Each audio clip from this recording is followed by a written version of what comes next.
राम राम।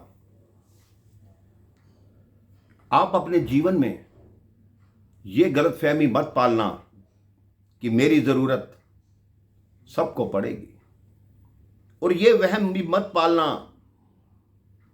कि किसी की ज़रूरत के समय सिर्फ आप ही काम आएंगे। क्योंकि मनुष्य का जीवन ऐसा है जिसमें मनुष्य एक दूसरे पर आधारित रहता है। इस समाज में सबको कहीं ना कहीं एक दूसरे की आवश्यकता अवश्य पड़ती है। एक बार एक गांव में एक अति निर्धन लेकिन विद्वान आदमी रहता था।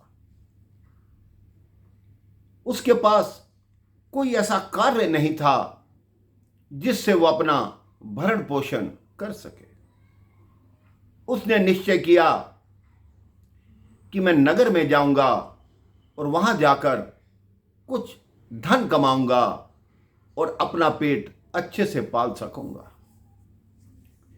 वो जिस दिन नगर में गया, उसने देखा एक स्थान पर भारी भीड़ जमा थी। वो भी उस भीड़ में जाकर खड़ा हो गया। उसने देखा एक हाथी अपनी सूंड में माला लेकर उस भीड़ में घूम रहा है।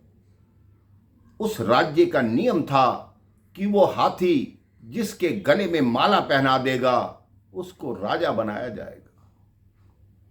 हाथी ने वो माला इस निर्धन और विद्वान व्यक्ति के गले में डाल दी। सब जो राजा के मंत्री थे उन्होंने इसको कंधे पर उठा लिया कि आज से आप ही हमारे राजा हैं।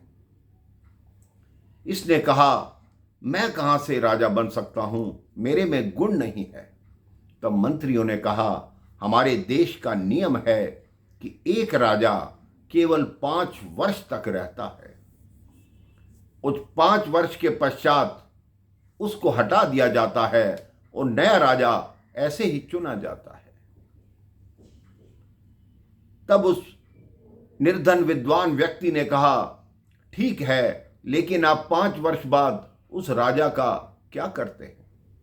उन मंत्रियों ने बताया कि 5 वर्ष के पश्चात वो एक नदी है, हम उस नदी में राजा को छोड़ते हैं। उसमें मगरमच्छ हैं, घड़ियाल हैं।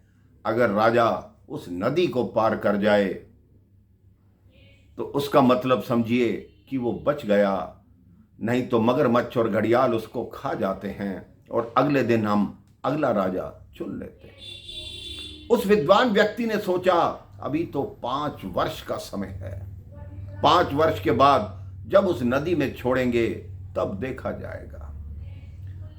उस विद्वान व्यक्ति ने इतने बढ़िया से राज्य चलाना आरंभ किया कि सारी प्रजा वाह वाह करने लगी। उसने नगर में, पूरे देश में इतने विकास कार्य करवाए जिससे प्रजा उसका गुणगान करने लगी। 5 वर्ष पूर्ण हुए। उस राजा को कहा गया कि अब चलिए, उस नदी के किनारे चलिए। वो हंसते हंसते नदी के किनारे चलने को तैयार हो गया। सारी प्रजा की आंखों में आंसू बह रहे थे, लेकिन राजा मुस्कुरा रहा था। जब नदी के करीब पहुंचे तो प्रजा ने आंख उठाकर देखा तो प्रजा में जय जयकार का घोष हो गया। सब ने देखा कि जिस नदी को पार करना था उस राजा ने 5 वर्ष के अंदर उस पे एक पुल बनवा दिया था। उन्होंने मंत्रियों से कहा, आपका निर्णय यही है ना कि मुझे नदी पार करनी है, तो मैं इस पुल के ऊपर से नदी पार करके चला जाऊंगा। यह कथा छोटी सी है, लेकिन हमें जीवन का बहुत बड़ा महत्व समझाती है। हमें भगवान ने, जैसे उस राजा को 5 वर्ष का राज्य मिला, हमें भगवान ने ये जीवन दिया है। हम अगर विकास कार्यों अर्थात भक्ति में, धर्म में अपने जीवन को लगाएंगे तो आप ये सोचिए, जैसे के ऊपर पुल बन गया वैसे ही आप दुखों के ऊपर, यातनाओं के ऊपर पुल बनाकर भव सागर से पार हो जाएंगे। अगर संसार की कामनाओं में, वासनाओं में फंसे रहेंगे तो मगरमच्छों और घड़ियालों वाली नदी को पार करके आप कभी नहीं जा सकते। अपने जीवन में ये नियम बना लीजिए कि भगवान का भजन करेंगे, भगवान के नाम का पुल बनाएंगे और भव सागर को पार करेंगे। राम राम, जय श्री राम।